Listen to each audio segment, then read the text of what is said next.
চলে আসলাম সেই কাঙ্ক্ষিত মেট্রো রেল। আর এই মেট্রো রেলের ভিডিওটা হয়তোবা আমরাই শেষে করলাম, কেননা অনেকেই এসে এই মেট্রো রেলের ভিডিওটা করে গেছে। হ্যালো এভরিওয়ান, আসসালামু আলাইকুম।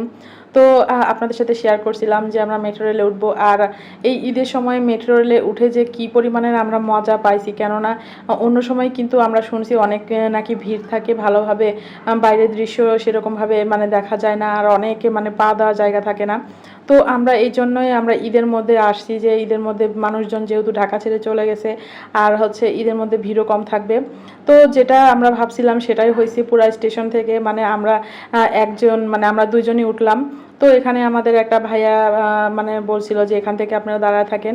তো উঠে পড়লাম, আর দেখতেই পাচ্ছেন একেবারে ট্রেনের মধ্যে কিন্তু সেরকম ভিড় নাই, সিটও ফাঁকা ছিল, আমরা বসে পড়লাম। আর বাইরের দৃশ্যগুলো দেখতে মনে হচ্ছিল যে একেবারে আমরা মানে প্লেনে যাচ্ছি, এত পরিমাণে সুন্দর লাগছিল। আর আমি ওকে বলছিলাম যে আমাদের বাসাটা যদি মানে কাছাকাছি হতো তাহলে আমি প্রায় এসে মেট্রো রেলে চড়তাম, যেহেতু ভাড়াও কিন্তু খুব একটা বেশি না। আগারগাঁও থেকে মতিঝিল পার পারসন 40 টাকা, আমাদের 80 টাকা লাগছিল। তো ওকে আমি বলছিলাম যে আমাদের বাসা কাছে থাকলে আমি প্রায়ই উঠতাম। এখানে কিন্তু অনেক সুন্দর সিস্টেম, একবারে মানে সব কিছু অটোমেটিক্যালি হয়ে যাচ্ছে। আমি তো প্রথম উঠছি, আর হয়তোবা অনেকেই উঠছেন, আর আমার ভিডিওটা দেখে অনেকেই বলবেন যে এতদিন পরে। আর কি বলবো যে সবাই ভিডিও করছে, অনেকেই আসছিল মেট্রো রেলে ভিডিও করতে, কিন্তু আমরা ঢাকায় থেকেও আমরা ভিডিওটা করতে পারিনি। তো এই পর্যন্ত মানে অনেক আসার চেষ্টা করছি, কিন্তু আসা হয়নি, যেহেতু আমাদের বাসাটা অনেক দূরে আগারগাঁও থেকে। আর হচ্ছে ও মানে এর মধ্যে থেকে অনেক মানে কি বলবো যে ও অনেক এক্সাইটেড ছিল যে ও প্রথমবার উঠছে। তো আমরা মানে বারবার এগুলো ভিডিও করছিলাম, কেননা কি বলবো যে এগুলো একটা স্মৃতি। আর হচ্ছে বাইরের দৃশ্যগুলো দেখতে ভালো লাগছিল, আর মানুষগুলো আমাদের দিকে তাকাচ্ছিল।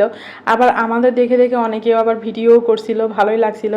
অনেকে হয়তো বা জানেন না যে একটু ভিডিও করে রাখতে হয়, তো আমাদের দেখে দেখে অনেকে ভিডিও করছিল, আর বাইরের দৃশ্যগুলো ভিডিও করছিলাম, আমার অনেক ভালো লাগছিল। তো অনেক দিন পর আশা ছিল, অনেক দিন আশা ছিল মেট্রো রেলে উঠবো, তো সেই আশাটা পূর্ণ হলো। আসলেই অনেক সুন্দর। আমার এখন মনে হচ্ছে আমাদের দেশটা কিন্তু অনেক উন্নত হয়েছে।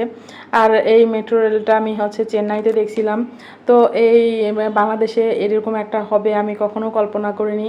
তো উঠে আমরা বললাম যে যাক, দেশটার অনেক উন্নতি হয়েছে। আর বাইরের দৃশ্যগুলো দেখে মনে হচ্ছিল যে আমরা কোনো বিদেশে আসছি। গাইস, আমাদের ঢাকাতেও কিন্তু অনেক বড় বড় বিল্ডিং আছে, যেগুলো দেখলে মনে হবে যে বাইরের কোনো কান্ট্রিতে আমরা আছি।